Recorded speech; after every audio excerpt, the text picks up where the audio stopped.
नमस्कार, मैं हूं आपके साथ निलोफर अंसारी। आप देख रहे हैं अमरावती खबर, जहां देश विदेश से जुड़ी हर छोटी बड़ी खबर हम आपको दिखाते हैं सबसे पहले और सबसे सटीक।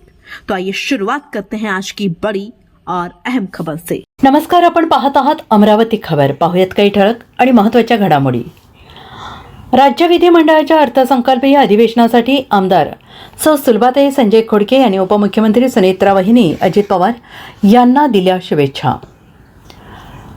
अर्थसंकल्पीय अधिवेशनात अजितदादांना अपेक्षित असलेला अर्थसंकल्प मांडला जाईल। आमदार सौ सुलभाताई खोडके। दादा सभागृहात नसल्याने दुःख, आता दादांना अभिप्रेत असलेले निर्णय उपमुख्यमंत्री सुनेत्राताई पवार घेतील। आमदार संजय खोडके। महाराष्ट्र राज्य विधिमंडळाच्या फेब्रुवारी-मार्च 2026-27 च्या अर्थसंकल्पीय अधिवेशनाला आज सोमवार दिनांक 23 फेब्रुवारीपासून सुरुवात झालेली असून अमरावतीच्या आमदार सौ सुलभाताई खोडके आणि महाराष्ट्र विधान परिषद सदस्य आमदार संजय खोडके अधिवेशनाच्या कामकाजात सहभागी झाले आहेत। तत्पूर्वी विधानसभेचे कामकाज सुरू होण्याआधी राज्याच्या उपमुख्यमंत्री श्रीमती सुनेत्रा वहिनी अजित पवार यांचे विधिमंडळाच्या प्रवेशद्वारावर आगमन होताच आमदार सौ सुलभाताई खोडके आणि आमदार संजय खोडके यांनी त्यांचे स्वागत करून शुभेच्छा दिल्या। जेव्हा दिवंगत उपमुख्यमंत्री अजितदादा पवार हे राज्य विधिमंडळाच्या अधिवेशनासाठी येत असत, तेव्हा आमदार संजय खोडके हे त्यांना सभागृहापर्यंत आणण्यासाठी उपस्थित राहत असत। आज पहिल्यांदा अजितदादा सभागृहात नसल्याचे दुःख व्यक्त करत आमदार संजय खोडके यांनी आता उपमुख्यमंत्री सुनेत्राताई अजित पवार या सभागृहात दादांची उणीव भरून काढतील आणि दादांना अभिप्रेत असणारे निर्णय घेतील असा विश्वास देखील व्यक्त केला। तसेच आमदार सौ सुलभाताई खोडके यांनी सांगितले की दिवंगत उपमुख्यमंत्री अजितदादा पवार यांनी 11व्या महाराष्ट्राचा अर्थसंकल्प मांडला। आता अजितदादा सभागृहात नसल्याचे दुःख असून अजितदादांना अपेक्षित असा सर्वसमावेशक अर्थसंकल्प या अर्थसंकल्पीय अधिवेशनात मांडला जाईल।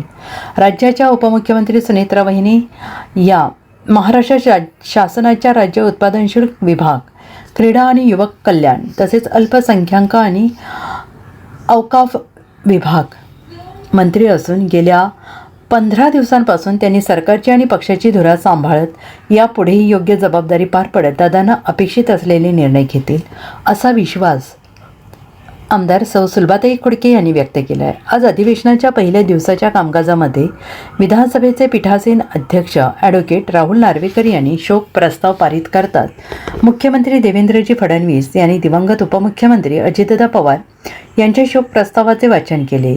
मुख्यमंत्री महोदयांनी आपल्या शोक प्रस्ताव वाचनातून अजितदादांच्या कार्यकर्तृत्वावर प्रकाश टाकला असता सभागृहात उपस्थित सदस्य शोकमग्न झाले होते।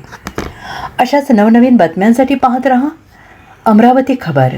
लाईक करा, कमेंट करा, सबस्क्राइब करा। अपनी मतं कमेंट बॉक्स में नक्की कळवा। फिलहाल के लिए इस खबर में इतना ही। देश विदेश से जुड़ी हर खबर सबसे पहले देखने के लिए हमारे चैनल को सब्सक्राइब करें और वीडियोस को लाइक व शेयर करना ना भूलें। नमस्कार।